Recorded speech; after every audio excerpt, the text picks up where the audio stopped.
Thank you, Mr Deputy Speaker. I'd firstly like to thank the Secretary of State for the assurances he gave in his opening remarks to cancer sufferers and those who have friends and family suffering with it. And I would just ask the Minister, in summing up, if he could also give a further assurance, or at least look at how we can possibly deal with the inequality that's there in the moment for cancer sufferers between those who have intravenous treatment and those who have oral treatment, where there is a disparity, an unfair disparity at the moment. And as science and medicine is moving forward, so our system has not kept up with that. And I think it would be good to see that we could do something for those sufferers as well. In Great Yarmouth, my constituency, I represent an area where we do have above average unemployment.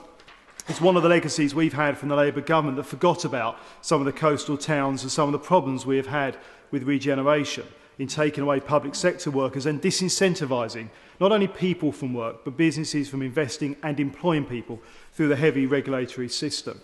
And we've got people who are second and indeed third generation unemployed in some cases. And what we get with that is two sides of the same coin, of the same problem. One side is residents who work hard and do get frustrated and air their frustrations at what they perceive is the injustice of people who don't work, who stay at home and yet have a lifestyle that's the equivalent of theirs for all the hours that they put into work. And we need a system that changes that. And one of the reasons I support this bill, and I think it's actually a courageous bill in taking forward some of the great changes this will do, is that it could start to change that and make sure that people who work hard realise that they are not just subsidising people who don't want to work.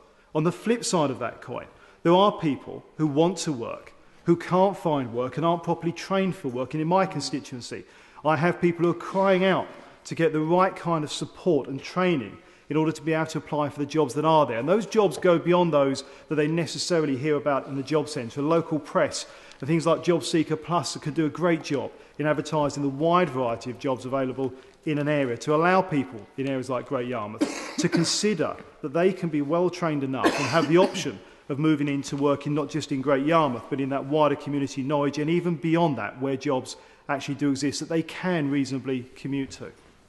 But we do have a system, and I think the important thing with this system and the new plans, and what I applaud most of them, is the fact they move to what on the Select Committee we have heard universally in the evidence we've had people want is a simpler system. Something people can actually understand. I've had too many people come to my surgeries who simply do not understand the system or do not get the support that they need because they've not been able to understand the system, to the point that even some of the experts in it don't understand the system. I've had somebody come to see me who was a single mother with 2 children and had a job earning £15,000 a year on 3 days a week, and wanted to go to 5 days a week. Her company wanted her to work 5 days a week. So she phoned the tax office to ask them what the implication would be for her to work out if she could afford to do it. I think it's crazy that we live in a society where she has to make a phone call to see if she can afford to take a job that will pay £25,000 a year. What I found most worrying with this story was the fact that the tax office couldn't answer the question.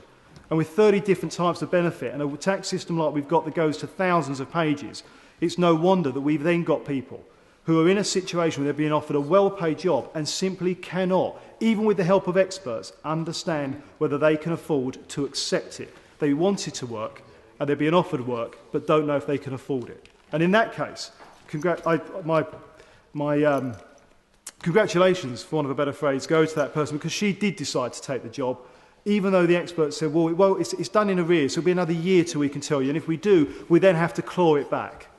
That's quite a risk that person took, and I applaud them for doing that. But it's that kind of spirit that the new system will help support with the taper, so we don't get what Labour clearly don't understand. There's a disincentive to work that's there at the moment, where in some cases there's a 96% marginal deduction, and that simply is not sustainable if we want to encourage people to work. So I applaud this new bill. I believe it's something that really could help motivate and help support people in my constituency back to work. And that's what matters, that we get people back to work and employers wanting to employ them. And that is what this entire package can give us. And I applaud the bill. Mark Doe.